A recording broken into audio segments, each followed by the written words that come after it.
Halo semua, perkenalkan nama saya Khotija, NIM saya 64225162. Saya dari kelas 642D07. Di sini saya akan menjelaskan mengenai Konstitusi UUD NRI 1945.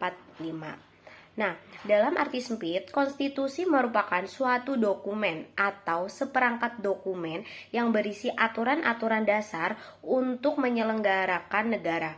Sedangkan dalam arti luas, konstitusi merupakan peraturan, baik tertulis maupun tidak tertulis, yang menentukan bagaimana lembaga negara dibentuk dan dijadikan.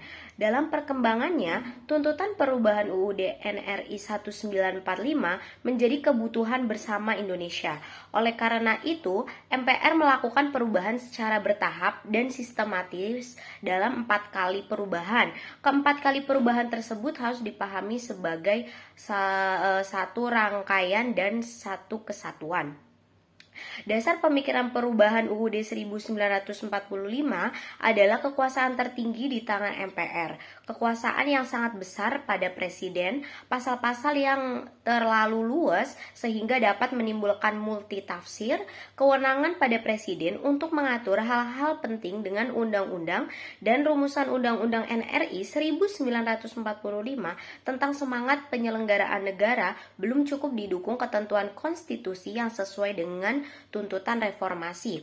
Awal proses perubahan UUD NRI 1945 adalah pencabutan ketetapan MPR RI nomor 4 _MPR _1983 tentang referendum, pembatasan masa jabatan presiden dan wakil presiden RI, dan ketetapan MPR mengenai hak asasi manusia mengawali perubahan UUD NRI 1945. Dalam proses perubahan UUD NRI 1945 dapat diketahui hal-hal sebagai berikut. Yang pertama, perubahan UUD NRI 1945 dilakukan oleh MPR dalam satu kesatuan perubahan yang dilaksanakan dalam 4 tahap, yakni pada sidang umum MPR 1999, sidang tahunan MPR tahun 2000, tahun 2001, dan 2002.